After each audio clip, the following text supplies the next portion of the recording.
Hoi, we zijn hier weer bij de Lunnemankaarten, apart uitgelegd. En ik ga het met jullie hebben over Lunnemankaart 21, de berg. Dit is de mail Lunneman. En met deze werk ik zelf. Dat is Gilded Reverie. En Jira Moschetti heeft getekend. Daar werk ik zelf mee. Er zijn nog veel meer kaartspellen Lunneman. Kijk even wat jij zelf het leukste vindt.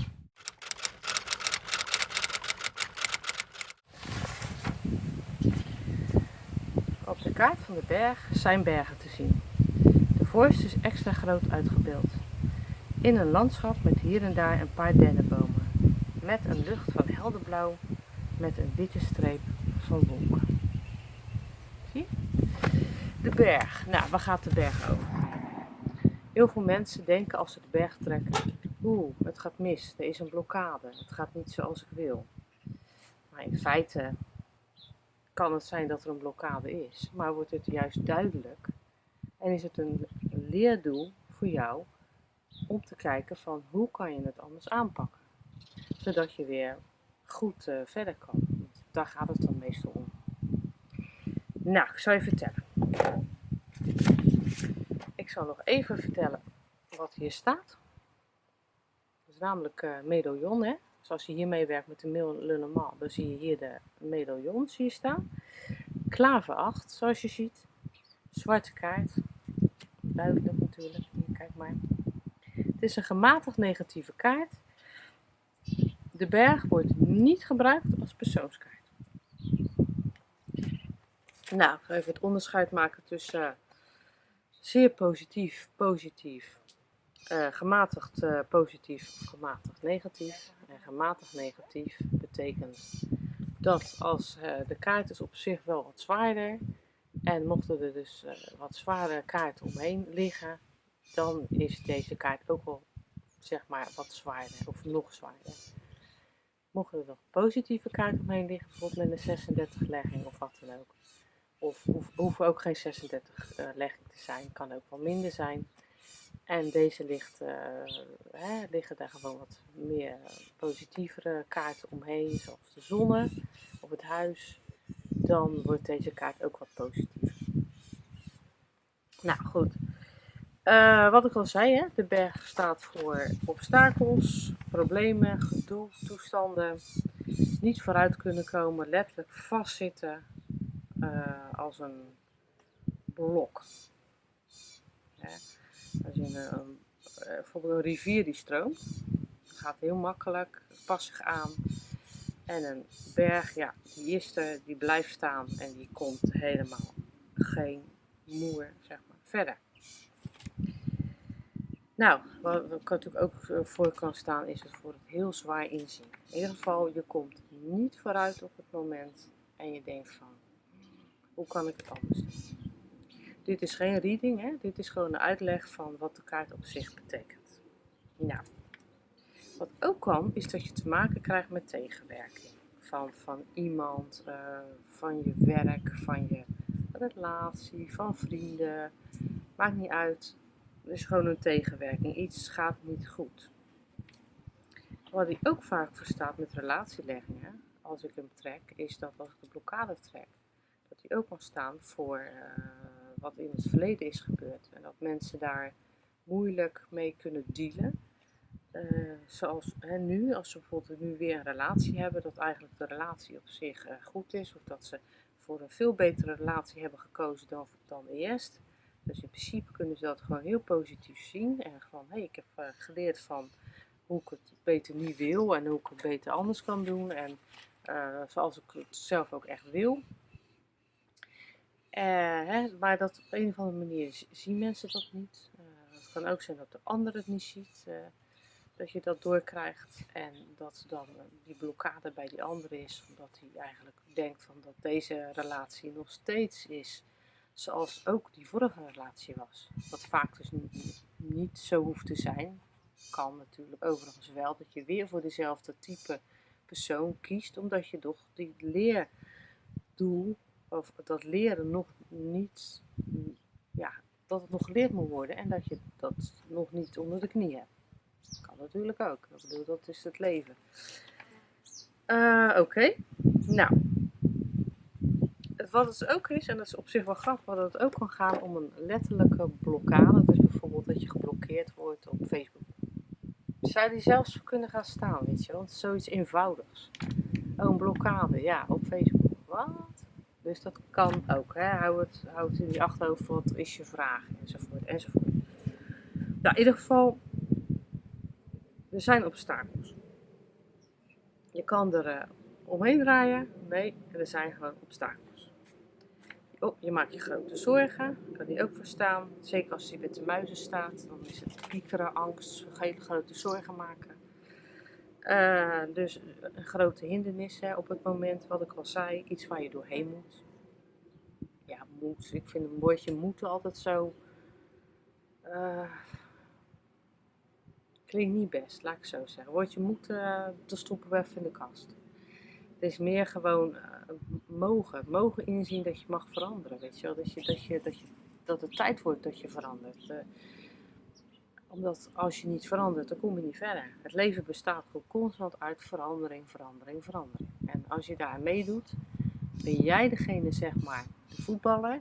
En ben jij niet de bal, dus wordt er niet met jou gespeeld en gemorreld en wat dan ook. Nee, jij bent in charge, jij bent de voetballer. Jij laat je niet als een voetbal, zeg maar heen en weer schoppen, figuurlijk. Dus hou het gewoon even in je achterhoofd. Zie het als een leerschool, hè. Heb ik al opgeschreven, waar je krachtiger uit kan komen. Zeker als je anders gaat denken, anders gaat invullen.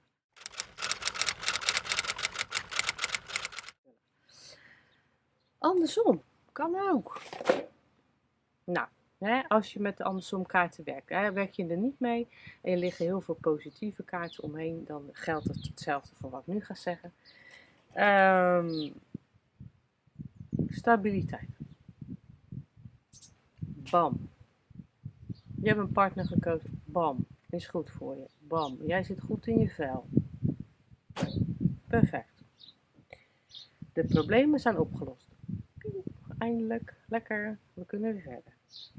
Krachtig. Staat er voor kracht. Deze kaart, als die andersom is, staat ook gewoon voor kracht. Een krachtig iemand, weet je wel. Dat kan ook heel goed. Zeker met het werk. Ervoor gaan. Gaan met die banaan. Om een ouwtje erbij te pakken. De problemen zijn niet zo erg als dat je verwachtte. Heb geduld. Gewoon heb geduld. Het komt gewoon goed. Met de juiste aanpak kun je de situatie langzamerhand weer ten goede brengen. Problemen verdwijnen. Jouw moed wordt eindelijk beloond. Kijk, daar kan je voor staan. Irritante problemen, waai je over. Niks meer mee te maken.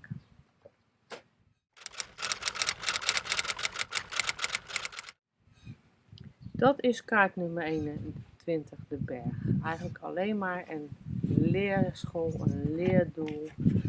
Of juist om jou te laten zien van die leerdoelen heb je even weer achter de rug. Want er zullen natuurlijk het hele leven leerdoelen zijn. Is gewoon zo. Waarom ben je anders, weet je wel. Maar dan komen er meestal weer andere leerdoelen voor in de plaats. Die net wat fijner zijn. Wat minder zwaar.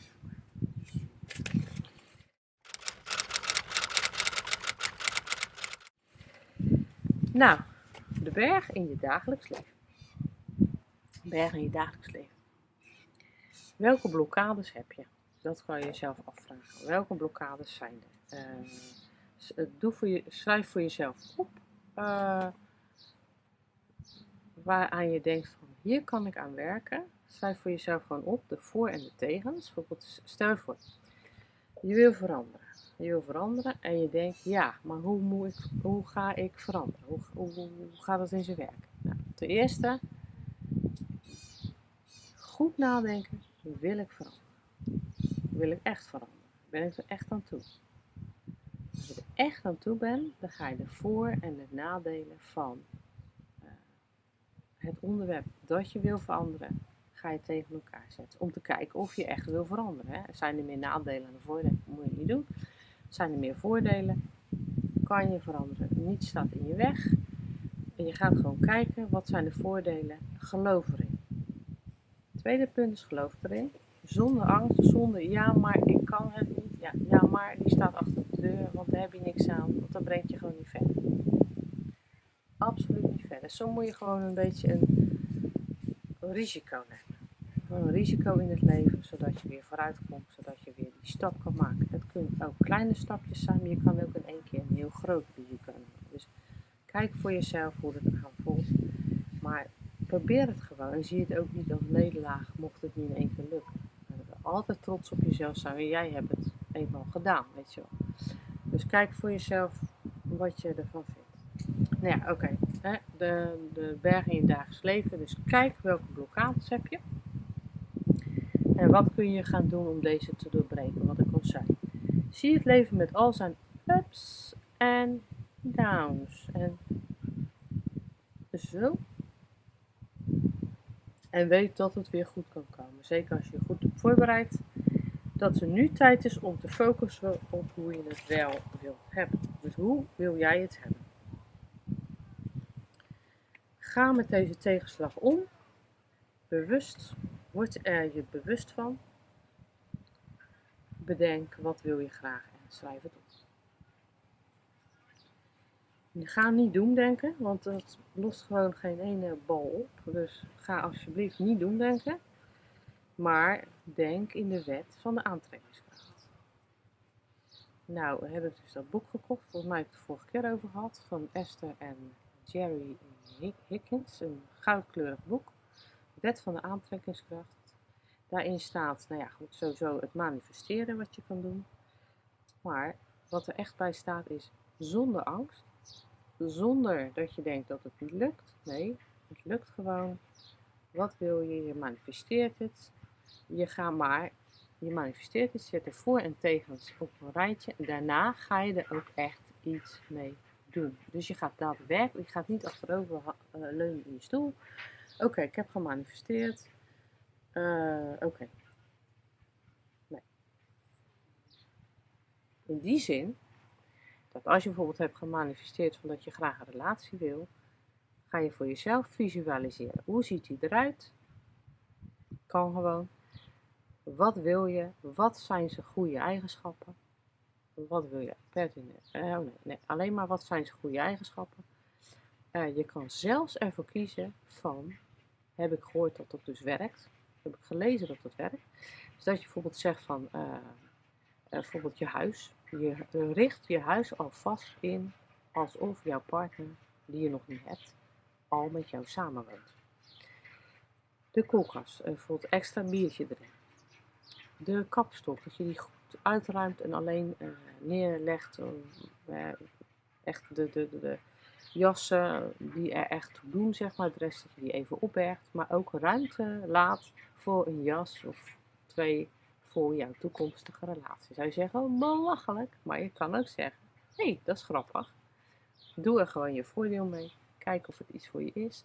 Maar dan manifesteer je het al, zeg maar, omdat sommige mensen zeggen, verleden, heden, toekomst is gewoon één.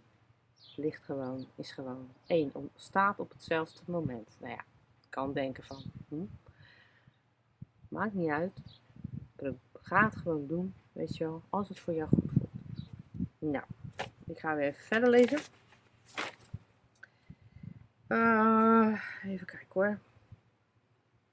Nou ja, goed, hè, dat het nu tijd is om jezelf te focussen op wat je wil en hoe je het wil hebben. En met deze tegenslag om te kunnen gaan, er bewust van worden en te bedenken wat wil je graag. Wat ik al zei.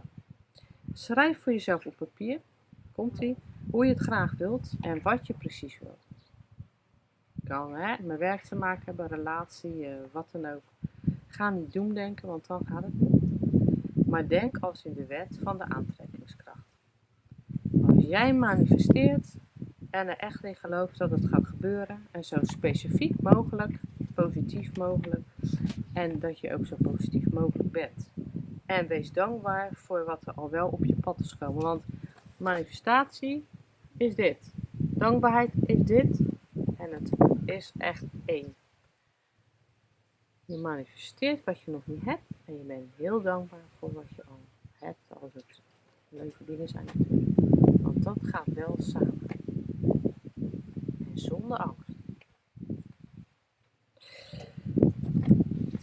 Dankbaarheid zorgt voor een goede doorstroming. Dan zal er een verandering gaan plaatsvinden. Doe alles vanuit liefde. Doe alles vanuit liefde en niet vanuit angst. Zeg niet wat je niet wilt. Het universum slaat het op als dat je het dan juist wel wilt. Dus doe dat alsjeblieft niet van, oh, ik heb nog steeds geen man. En ik heb geen man. En waarom heb ik geen man? En het lukt me niet. Bla bla bla. Nou goed, weet je, dus ga gewoon zo zeggen wat je wel wilt. Dus wel wat je wel wilt. Daar gaat het gewoon.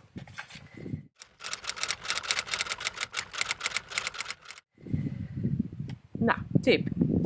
Mocht het zo zijn dat je graag iets wilt wat er simpelweg niet is, blijf er dan niet naar staren en zie het als een levensles. Soms zijn personen niet goed voor je en dan is het ook niet goed om daarin te blijven hangen. Dit is ook zo met werk of de situatie waar je in zit. Bedenk voor jezelf, hoe los ik dit op? Of richt jezelf op een ander die wel iets voor je kan betekenen. Dus op iemand anders. Kijk welke kaarten er links en rechts liggen van deze. En dit trekt je bijvoorbeeld met deze. Dan kunnen de problemen die je hebt van je partner afkomstig zijn. Of van iemand dichtbij je, die je als vriend beschouwt of wat dan ook. Dus kijk gewoon voor jezelf welke kaarten liggen er omheen.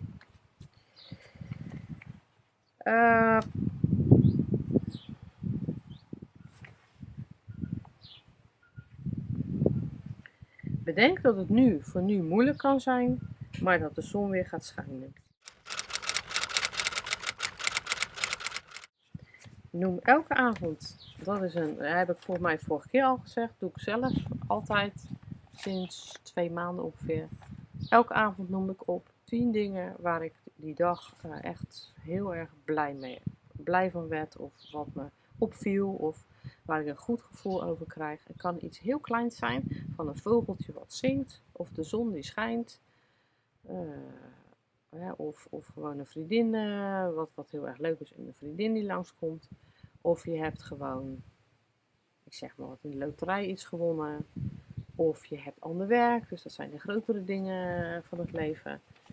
En 10 dingen noem je op elke avond waar je blij van wordt. De negatieve dingen van die dag laat je gewoon voor wat ze zijn, daar heb ik het niet over.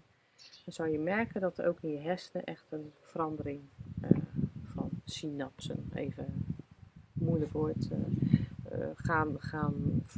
dus gaan afbreken en weer gaan opbouwen.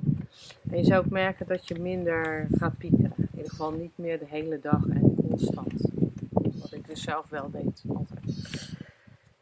Dus noem elkaar 10 dingen op die goed voor je zijn. En bedank het universum voor wat zij gaan doen. En wees blij met wat je al gemanifesteerd hebt.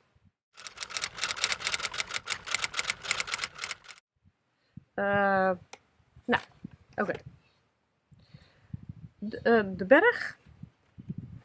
Als je zegt van, ik wil eigenlijk wel weten welke persoon, je karaktereigenschappen van een persoon en je trekt de berg, dan is het een somber iemand, ziet altijd beren op de weg, verkeert in moeilijkheden, een passief persoon, heeft geen perspectief op het verbeteren van de situatie en stagnatie. Situatie, stagnatie, het rijmt. Nou, is het de berg een persoonskaart? Nee, het is geen persoonskaart.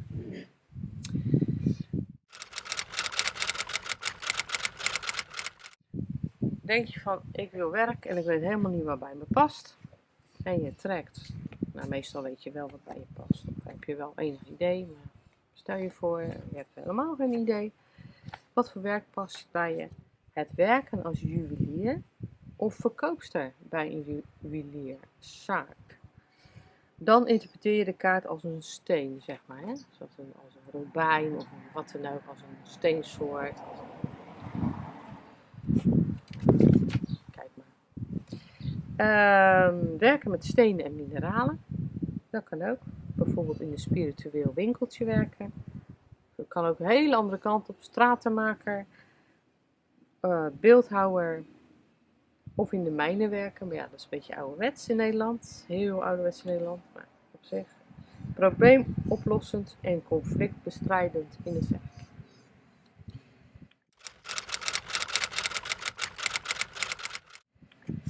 In combinatie met andere kaarten. Je trekt de berg met het schip. Verdriet om financiële situatie. Dus een verdriet om een financiële situatie. Trek je de berg met het huis. Zo. Verdriet binnen het gezin, een negatieve vader. Zou kunnen. Je krijgt maar net betrekking op je vraag natuurlijk. Dan de berg met een boom. Ziek zijn van verdriet kan het opslaan, of verdriet door een ziekte. Weer de andere kant. Trek je de berg met de hond. Een vriendin is verdrietig of ze piekert, of een verdriet door een vriendschap. Dat kan ook. En als laatste de anker, dus de berg met de anker, is pijnlijk liefdesverdriet om een grote liefde. En dat was die dan weer, de berg. Ja goed, mocht jij een vraag hebben over de berg, dat je denkt, oh jee, die ben ik vergeten, die wil ik nog graag aan je vragen, dus echt een specifieke vraag, geen reading, maar gewoon een specifieke vraag over de berg.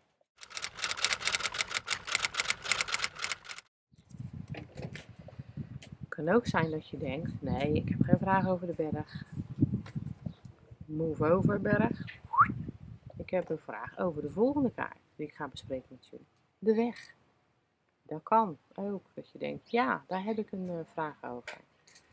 Stel hem hieronder, de vraag, en ik ga ermee aan de slag. Het gaat dus niet om een reading, het gaat echt om een specifieke vraag over de weg. Zo of andersom. Dus, de weg, dat is de volgende die ik ga bespreken met jullie. Een heel andere kaart dan de berg. Een hele andere kaart dan de berg. Er vallen ook wel leuke dingen over te vertellen. Dus, ja, mocht het ook nog zijn dat jij zegt van, oh, wacht eens even. De berg, daar weet ik zelf ook nog wel iets over. Wat je nog niet hebt verteld. Want daar leer ik weer van. Dat zou ook wel heel erg leuk zijn. Of dat je zegt, joh, over de weg heb ik ook iets leuks. Kan je ook vertellen. Maar in principe kan ik neem ik het mee in het volgende filmpje. En nou, leuk dat jullie keken. En wanneer het volgende filmpje komt, echt specifiek over de weg, weet ik nog niet. Want dat is wel weer een hoop typewerk. Maar in ieder geval vind ik het altijd heel erg leuk om te doen. En leuk dat jullie hebben gekeken. En ik zou zeggen, tot de volgende.